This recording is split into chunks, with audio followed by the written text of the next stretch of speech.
PCC అధ్యక్షుల వారికి, గౌరవ సహచార మంత్రులు ఉన్నారు, పెద్దలు కేశవరావు గారు, నరేందర్ రెడ్డి అన్న, అదే రకంగా చిన్నారెడ్డి అన్న, చాలామంది, షబీర్ అలీ భాయ్, మేయర్ గారు, డిప్యూటీ మేయర్ గారు, జూపల్లి గారు, పొన్నం ప్రభాకర్ అన్న, అదే రకంగా సిఎస్ గారు, హౌజింగ్ శాఖ, మిగతా శాఖల అధికారులు, ఈ కార్యక్రమానికి హాజరైన ప్రింట్ అండ్ ఎలక్ట్రానిక్ మీడియా మిత్రులందరికీ హృదయపూర్వక నమస్కారం.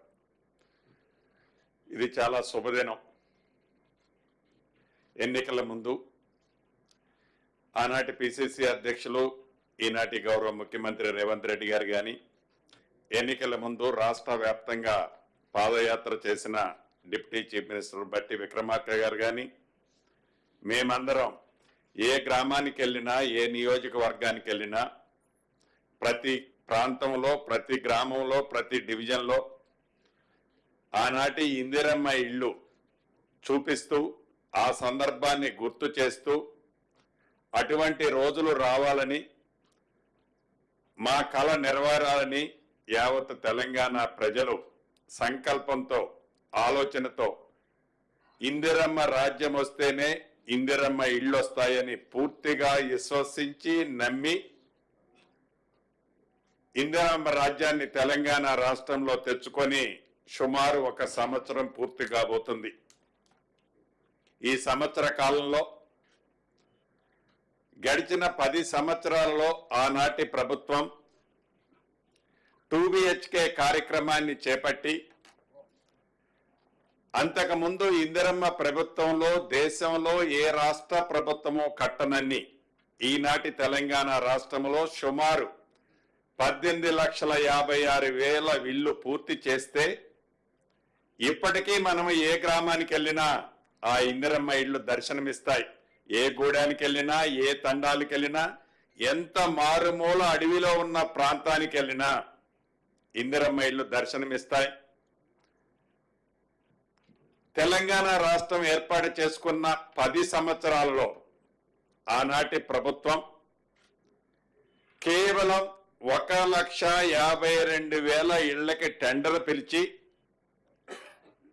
98,000 ఇళ్లు పూర్తి చేసి,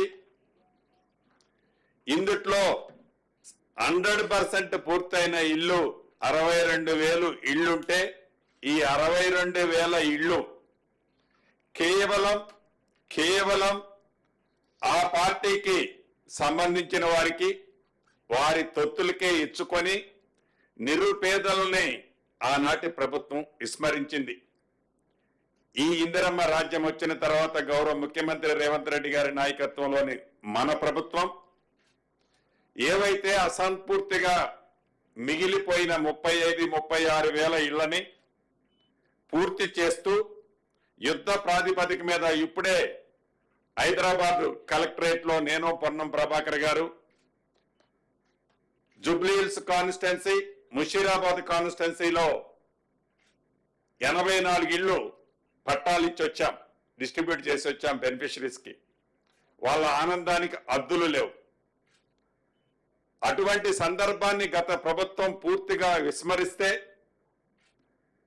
ఆ అసంపూర్తిగా కట్టిన ఇళ్లను పూర్తి చేస్తూ, టెండర్ స్థాయిలో ఉన్న వాటిని వీలైనంత వరకు కంప్లీట్ చేస్తూ, ఈ ప్రభుత్వం అన్నిటిలోకి వ్యవసాయానికి ఎంత టాప్ ప్రయారిటీ ఇచ్చిందో, యువతకి ఎంత ప్రాధాన్యత ఇచ్చిందో, అదే పద్ధతిలో పేదవాడి చిరకాల కోరిక, చిరు ఆశ, ఒక గూడు, అది ఇందిరమ్మ రాజ్యంతోనే సాధ్యమని మా అందరినీ దీవించిన పేదవాళ్ల కోసం మొదటి విడతగా ఈ రాష్ట్ర ప్రభుత్వం, గౌరవ ముఖ్యమంత్రి రేవంత్ రెడ్డి గారు, ఉప ముఖ్యమంత్రి బట్టి గారు, మా కేబినెట్ సహచరులు, మిగతా ఎమ్మెల్యేలు, ప్రతిపక్షంలో ఉన్న ఎమ్మెల్యేలు సూచనలు కూడా తీసుకొని ప్రతి నియోజకవర్గానికి తక్కువలో తక్కువ మొదటి విడత 3,500 ఇళ్ళు ఇస్తూ,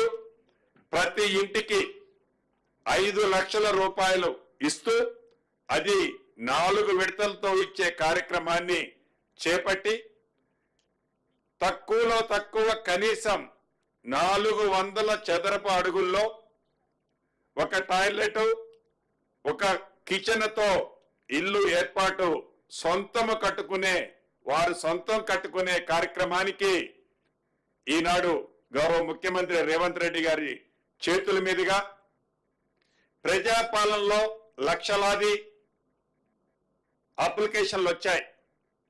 ఈ లక్షలాది అప్లికేషన్లో జెన్యూనిటీ, ఎవరు పేదవాళ్ళు, పేదవాళ్ళలో బహు పేదవాళ్ళు ఎవరు, వికలాంగులు ఎవరు, ఈ వికలాంగుల్లో నిజంగా ఆర్థికంగా ఇబ్బందుల్లో ఉన్న వాళ్ళు ఎవరు, వితంతువులు ఎవరు, ఈ వితంతువుల్లో పేదవాళ్ళు ఎవరు, ఇలా ఐడెంటిఫై చేయటంతో పాటు విడతల వారిగా ఇచ్చే ఈ కార్యక్రమానికి ఇది నిరంతరము ఈ రాబోయే 4 సంవత్సరాలే కాదు, మళ్ళీ ప్రజల దీవెనలతో వచ్చే తర్వాత 5 సంవత్సరాలు కూడా ఇది నిరంతరము కార్యక్రమాన్ని చేపట్టాలని ఈరోజు శ్రీకారం చుట్టిన దాంట్లో భాగంగా ఇప్పుడు గౌరవ ముఖ్యమంత్రి రేవంత్ రెడ్డి గారు యాప్ను లాంచ్ చేసిన తర్వాత రేపటి నుంచి ప్రతి గ్రామానికి అధికారులు వెళ్తారు.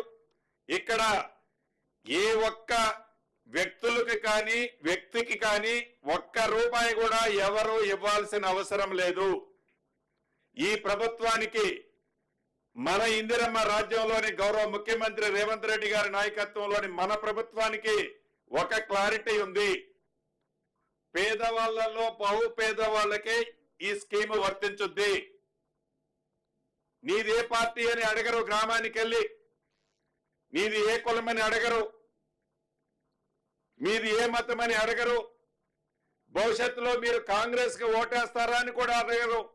పేదవాళ్ళు అయి ఉంటే చాలు, ఆ పేదవాళ్ళు అర్హులై ఉంటే చాలు.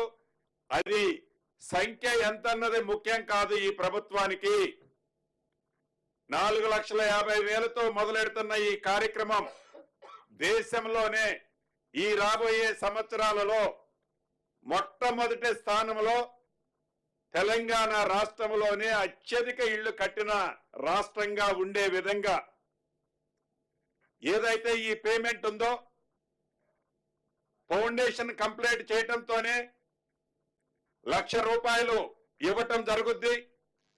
కిటికీ లెవెల్కి కట్టడంతోనే ₹1,25,000 ఇవ్వటం జరుగుద్ది. స్లాబ్ వేసిన తర్వాత ₹1,75,000 ఇవ్వటం జరుగుద్ది. పూర్తిగా కంప్లీట్ చేసిన తర్వాత ₹5,00,000 అంటే మిగిలిన ₹1,00,000 ఇవ్వటం జరుగుద్ది. ఇక్కడ ఏ ఒక్కళ్ళకో దయాదాక్షిణ్యాల మీద అవసరం లేదు. నిష్పక్షపాతంగా ప్రతి గ్రామంలో, ప్రతి డివిజన్లో, ప్రతి వార్డులో చిత్తశుద్ధితో ఈ ప్రభుత్వం ఈ కార్యక్రమాన్ని ఇవ్వాలని అనుకున్నది. అదేవిధంగా ఏదైతే కనీసం 400 చదరపు అడుగులని చెప్పాం, దానికి పైన వారి ఆర్థిక స్తోమతను బట్టి ఎవరైనా ఎక్కువ కట్టుకోవాలన్నా అభ్యంతరం లేదు. మొదటి విడత ఇచ్చే ఈ కార్యక్రమంలో ఇళ్ల స్థలాలు ఉన్నవారికే లబ్ధిదారులుగా ఇవ్వాలని, అదే రకంగా పేమెంట్ కూడా గౌరవ ముఖ్యమంత్రి గారు కానీ, ఫైనాన్స్ మంత్రి, ఉప ముఖ్యమంత్రి గారు కానీ పేమెంట్ గ్రీన్ ఛానల్లో ఏ రకంగానైతే రైతు రుణమాఫీ చేస్తామని చెప్పి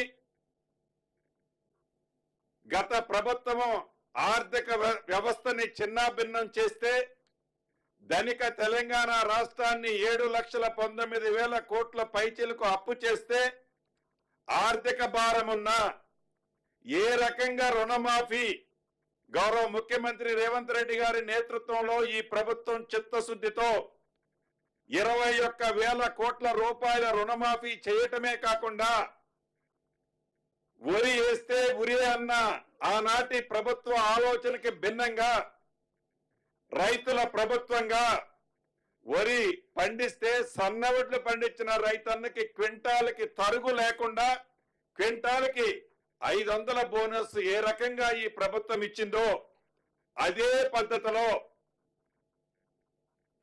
ఇందిరమ్మ ఇళ్లకి గ్రీన్ ఛానల్లో ఆర్థికంగా ఇబ్బందులు ఉన్న రాష్ట్ర ప్రభుత్వం తల తాకట్టు పెట్టైనా గౌరవ ముఖ్యమంత్రి రేవంత్ రెడ్డి గారి నాయకత్వంలో ఫైనాన్స్ మంత్రి బట్టి విక్రమార్క గారి సమక్షంలో ఇందిరమ్మ ఇళ్ళు అంటేనే ఇందిరమ్మ ప్రభుత్వం, ఇందిరమ్మ ప్రభుత్వం అంటేనే ఇందిరమ్మ ఇళ్ళు కాబట్టి నిస్సందేహంగా అర్హులైన పేదవాళ్ళందరూ ఈ దీంట్లో లబ్ధి పొందుతారు.